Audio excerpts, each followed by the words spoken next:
So what I decided to talk about today was something I've run across in the last couple of days, I guess.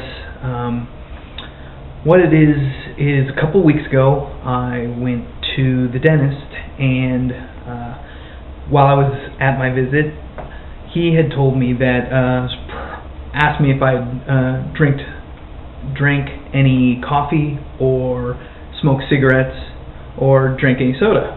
Well, I'm not a coffee drinker, I don't smoke cigarettes, but of course I do drink a couple, probably 3 sodas a day or so. Told me that, well, it's probably not a good idea for me to be drinking it because it destroys my teeth.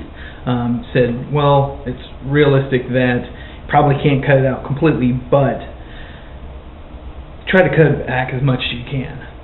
Well, what I decided to cut it cold turkey. So the last almost 2 weeks now, haven't had a single soda. And while I'm not really noticing much of a difference health-wise or things like that, sure my dentist will notice, which is a good thing.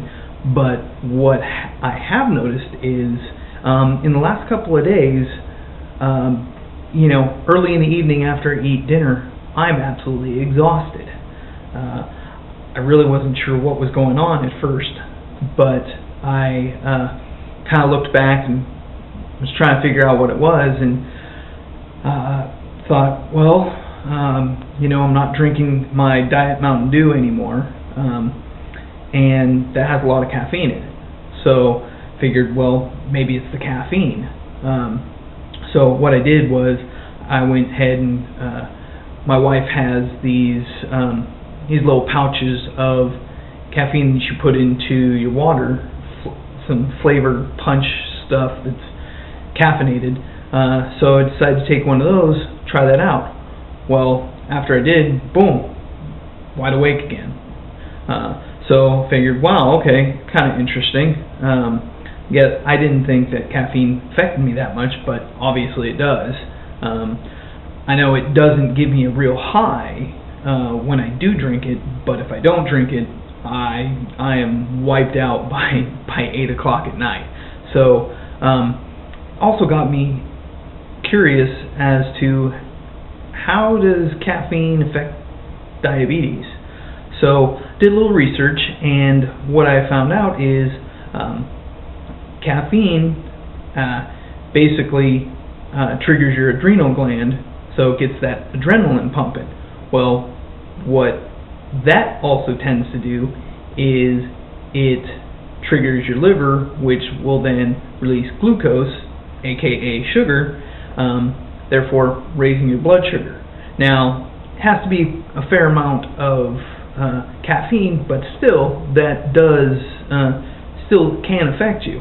Well, really haven't noticed too much as of yet, but still have to look at my numbers and things like that over a little longer period of time versus when I was still drinking caffeine. When I was that short period of time that I wasn't drinking caffeine, that week and a half here, versus prior to that, and see if I do notice any changes or anything. But really interesting is, finding out about how caffeine and also adrenaline really does affect the blood sugar. And I'll notice it when also playing sports, or working out. If I'm working out, light workout or, moderate workout, I'll notice that my blood sugar keeps dropping. Obviously, you're working off that extra sugar in your system. Well, I've also noticed when playing volleyball, getting really into it, into one of my matches, after testing, I'll notice, wow, I've got a spike. I wasn't really sure why I was doing that at first, but this is now making sense that, oh, okay, guess the adrenaline, once you start doing an activity, the adrenaline starts kicking in, boom, liver starts dumping that extra glucose, and boom, spike in the blood sugar. So makes it a little trickier to deal with sports if it wasn't tricky enough as now. So I guess when working out, doing a moderate workout, really more dealing with low blood sugars. But when playing sports, high activity, something that's really getting the blood flowing and really getting you working, then you really kind of have to take into consideration a spike in the blood sugar. So maybe a little more testing, or maybe if you're using a pump, maybe even keeping that on, and adjusting that accordingly. Not really sure. I guess it's something I'm going to have to play with, but I guess that's about it for me today. Well, thanks for listening, and should feel free to come by and check out my blog.